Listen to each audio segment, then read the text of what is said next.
You all know me, Jessica, from Nairobi, Kenya. I'm not going to introduce myself again, but I want to tell you the story about Ushahidi. And I want to come closer to you. Okay, they're not allowing me to come closer to you. Well, but I love you all. So, Ushahidi actually means, let's see, let's do a test. What does Ushahidi mean? From the hands that were risen earlier on. Just shout out, what does it mean? Witness, perfect. Who is that? Okay, so this is why Ushahidi was born. In 2008, Kenya was undergoing a post-election violence. There were riots. The country was in siege. People were fighting each other. There was no information flow. The country actually came to a standstill. There's a problem right here. This session is about solutions, tools, and responsive engineering. What are the people on the ground going to do? What are the bloggers on the ground who are acting as information disseminators going to do? What kind of tools were they going to come up with? What kind of responsive engineering were they going to come up with? The story of Ushahidi begins, ladies and gentlemen. This is how it began. So, 4 people, Eric Hersman, Ori Okolo, Juliana Rotich, and David Kobia were behind this. So Ori Okolo actually came up with this idea. She was a blogger, an activist online, actually monitoring what was going on. And she was communicating with the bloggers in Kenya.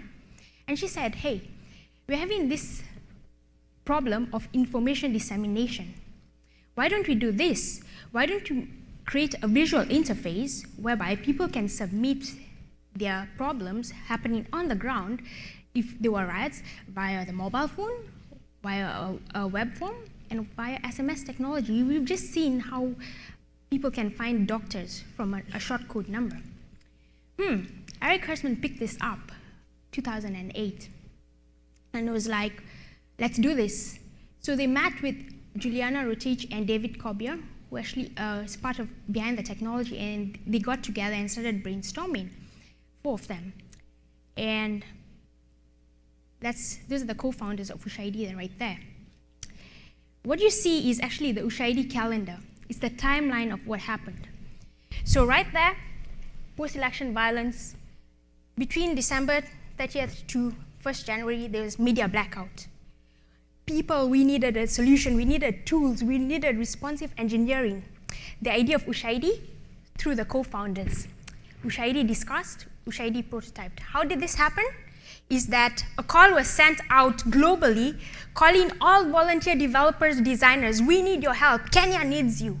We need you to develop a core technology which is open source, which can help Kenya to reach out to the global world, to tell the world what's going on in terms of the situation in Kenya.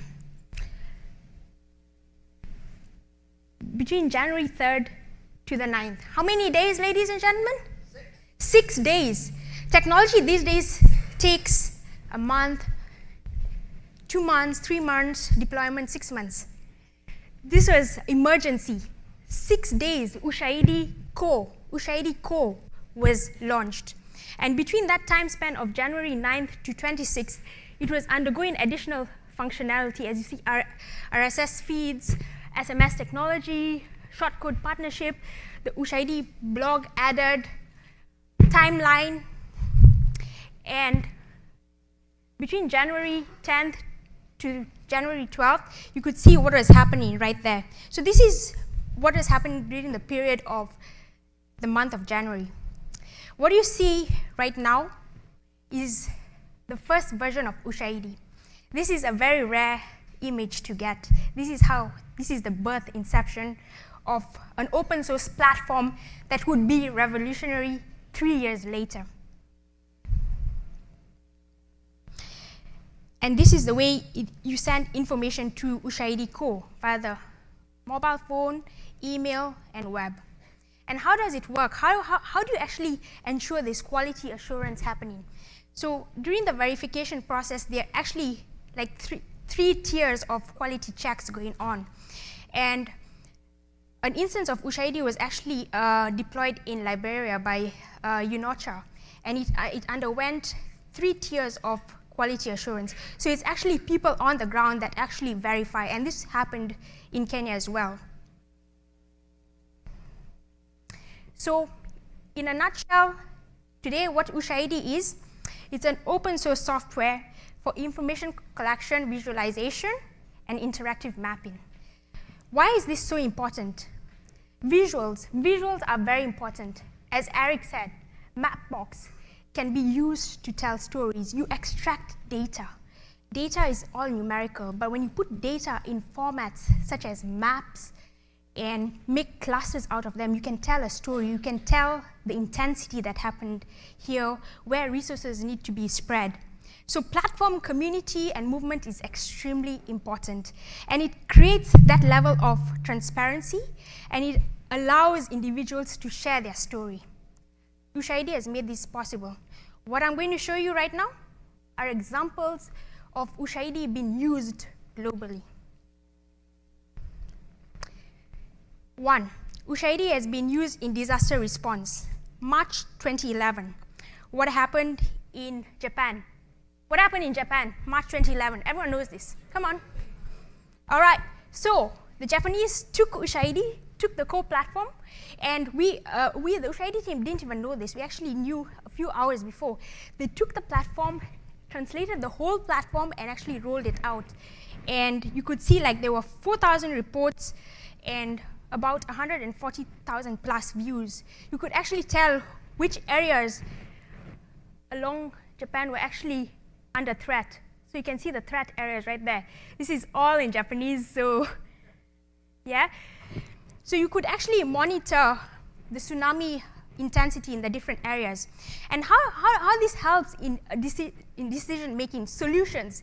Responsive engineering, example of responsive engineering, taking the technology that already exists, and this is the beauty of open source, is that you don't reinvent the wheel, go and check out what there is already, deploy, quick, that's what we need. We need quick response. Another example is Haiti, January 2010.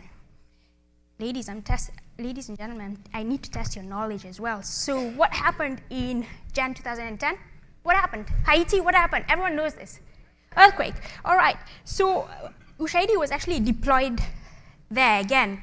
And this is the genesis of what's happening now. This is like where it all started coming together, is that Ushahidi learned a lot from the Haiti deployment, is because there were these features added, change this, change that. So community feedback was coming into the open source, and this is a core for open source, right? You build based on community feedback. What do you need, what we don't need, and stuff like that. These are other examples of Ushahidi being used in election monitoring in India, in Kenya during the referendum. It's also been used in citizen journalism, Harris Map, and the oil spill crisis. So you can see the diversity of a platform like that being used in different areas. It was even used during the Egyptian revolution as well. And this is the example I gave of it being used by UNOCHA.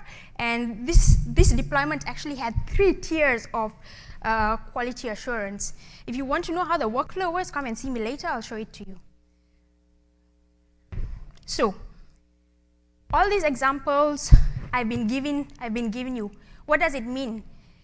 It's about changing the way information flows in the world. To different people, it's 3 tiers of quality assurance. To some people, it's 1 tier. But it's us as people who build this technology for solutions, and we use engineering. So it's up to us how we adapt this technology for a particular problem or solution, right? Anyway, so what did we learn over the last 3 years is that the Ushahidi core technology was not easy for non-technical people to deploy. So what the Ushahidi team went out and did after Haiti is that we actually launched a cloud instance of Ushahidi called CrowdMap. And CrowdMap, if you go to crowdmap.com, any person here in this room actually roll out an instance of Ushahidi and tell your story. Brilliant, right? And it's for free. And we did it before you guys. Haha. Just joking. I'm just joking. That's just a joke. It's humor. Anyway, a bit of the growth about Ushahidi. Sorry about that. That was just a bit of humor to break the intenseness in the room. But over the last 2 years is that Ushahidi has grown. We've seen over 20,000 plus deployments. We have reached 128 countries and counting. And we've learned key lessons. Key lessons are, as I did mention, is that it's easy to deploy a platform. It's easy to tell a story. Technology is there, but you need to understand why are we deploying this tool, for what kind of use is it for. So we need to understand the technical people and the non-technical people. And Ushahidi has actually understood that we have Ushahidi Core that's easy for the technical people to deploy in case they're in a certain emergency situation, and the non-tech people where CrowdMap exists. Volunteers, extremely important. These are the people behind the verification system, behind Ushahidi. We need translators. You saw the example of Japan. We need developers, the co-developers from the Ushahidi team, but also volunteer developers around the world. We need mappers, because this is visuals. We need to know how do you want this? Do you want mapping tiles? Do you want Bing Maps? Do you want Google Maps? And we need testers. And this is, you are the testers. Community are here are the testers. In actual situation, you are the testers. So, yeah, we can do it. So I have an idea, and feel free to push back, but we very typically talk about problems and solutions, needs and assets. It's somewhat transactional. One group has this area of expertise, maybe healthies. Another group has this area of expertise, maybe techies, and they get together in this it's a beautiful union. And we all should be doing that all the time. That's what we should be doing on a day-to-day basis. That's how we actually change systems, change people do things differently, and different outcomes are achieved. But I want to propose something, that we try something a little bit different. And this is going to sound strange, but sort of like falling in love, and I don't really know what that means or is, but sort of like falling in love, I feel like great collaboration can feel like that at times. And much like love might be sort of deep meeting deep, I want to tap into the sort of well of optimism that I can feel in the room and that I can feel on stage. And I think that maybe something might be more compounding and exponential about two people's deep-seated optimism meeting each other.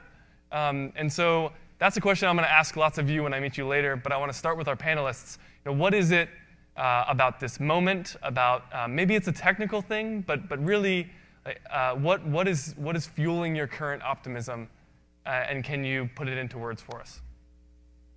And maybe we'll start with Eric and circle back, because I'll try to answer as well. Right.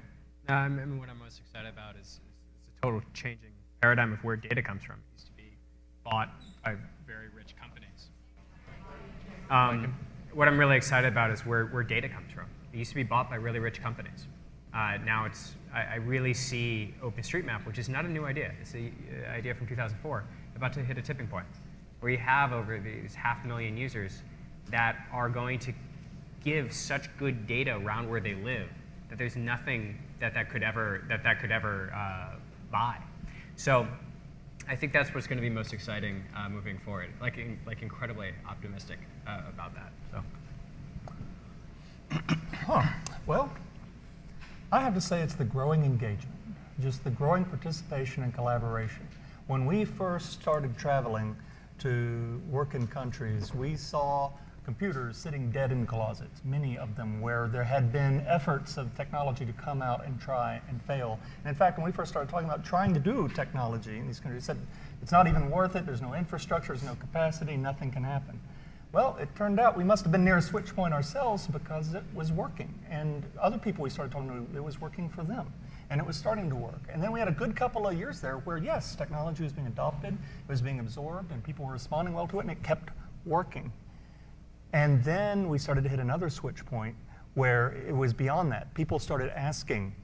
I remember when we heard for the first time that a pilot had been conducted that we didn't even know about beforehand. Somebody had taken the software, rolled it out, conducted a pilot in a district of Ghana, and was going to be, I'm going to say it's his name, Dr. Coyote Odusodi of the West Africa Health Organization, went into Ghana, worked with the Ministry of Health, rolled out a pilot, and boom, presented it to other countries in the region, again, independent of us, and said, hey, look at this thing and how valuable it is for us. Before we knew it, the other countries were grabbing the software. I mentioned Togo earlier, got it themselves, translated it into French, rolled it out, got the things going. We're saying, whoa, wow. All of a sudden, we're responsive. We're no longer out saying, hey, here's a solution, here, take it, go with it. All of a sudden, we're like, okay, how do we meet the needs? How do we help make this work? And that is the most exciting thing I've ever seen, is to watch it starting to roll and to build up steam and starting to happen. And it's happening across the board. We're seeing ownership, we're seeing engagement, we're seeing involvement, we're seeing opportunity. It's fantastic. Thank you. I think the optimism I have is that the health worker will receive more attention than they have received before, because now we'll have clear employment history, the problems easily identified from the records that we have and easily shared, and therefore the solutions will be easier to develop. And I also see a situation where we shall be more efficient, applying the limited resources to more well-defined problems based on evidence, as we have ever done before. And I see greater advocacy for the health workforce using data, telling people clearly, people who take decisions clearly what the issues are, with clear evidence, and therefore guiding the way governments allocate resources, governing the way donors allocate resources for the health workforce. And this should see us improving the health workforce, and in turn improving the quality of care, and in turn improving health outcomes and well-being of the people. That's my optimism. I'm actually pondering, but I think what I'm optimistic about, and what the Ushahidi community is actually optimistic about, is this cross-cutting technology, and where each of us here is that the technology actually it kind of brings us together.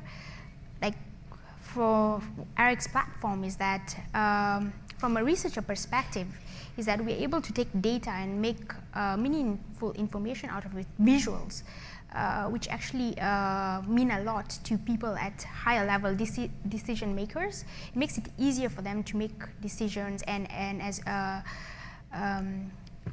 Vincent said, that it's important, there's evidence right there for you to actually say, hey, it's here, look at it, and this is what we need to do. So coming back to the Ushahidi platform is that it's all about community telling stories, but there's more to community telling stories, is that we're able to increase the transparency and the governance gap between community, people at grassroots levels, and people higher up in the hierarchy.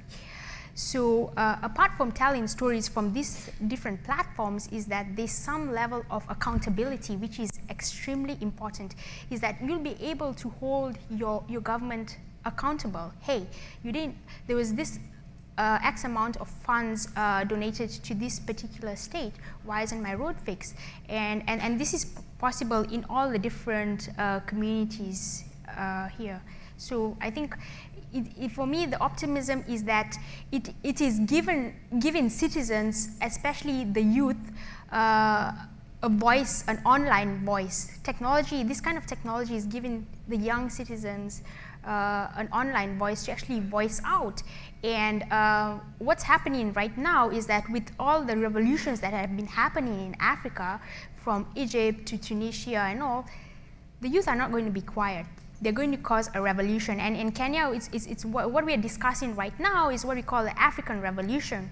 And tools such as this are actually going to actually stir up that that revolution. So earlier on in the earlier session, you actually saying protest in Arabic. Am I not right?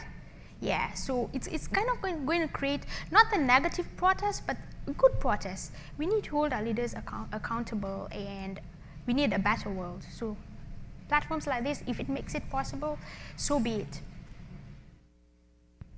So I feel like I should also answer my own question. That's fantastic. Thanks for responding. For me, it feels like time has been sort of backwards in terms of health systems, and I'll explain by saying that we've been pushing to decentralize healthcare because of resource constraints for decades, since 1970. We've now trained 10 million community health volunteers all over the world. You heard about 850,000 ASHAs in India. There are another 1.8 million less formal community-based healthcare workers. We've been pushing to decentralize for 40 years, and all of a sudden, we now have an infrastructure upon which to coordinate. And if there is some sort of master plan, that was a weird one, because we now finally have this infrastructure that we can use.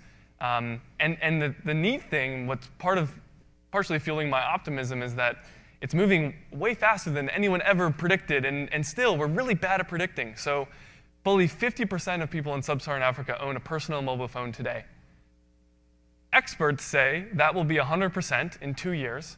So I just start saying it's going to be a year and a half. So that will be 100% in a year and a half. So quote me on that. And it's probably even a shorter time span than that. So we see that, and then we say, given that the next billion mobile devices, the next billion new mobile connections, will be exactly where global health experts care about the most, exactly, they're headed straight to the rural developing world, and straight to people earning less than $1 a day. They're $7 phones. They're GSM-only phones. They're going out. They're shipping tomorrow by the hundreds of thousands. I mean, they're going as faster than anything has ever shipped and moved in human history. So given that, how can we wrangle that infrastructure to improve essential services, save lives, and make our world better? And for us, that meant we go online. We see that you can run SIM applications. We find some hackers in Prague who make a little computer that can slide in next to an existing SIM card. That platform runs our applications. The existing SIM card ties into the mobile network, and we can run treatment protocols on $7 phones. So that's our narrative of trying to wrangle this massive infrastructure. And that's the type of thing that we're doing, and I think we just need a lot more of it. And I'll let you guys take that to lunch. And thanks for joining us.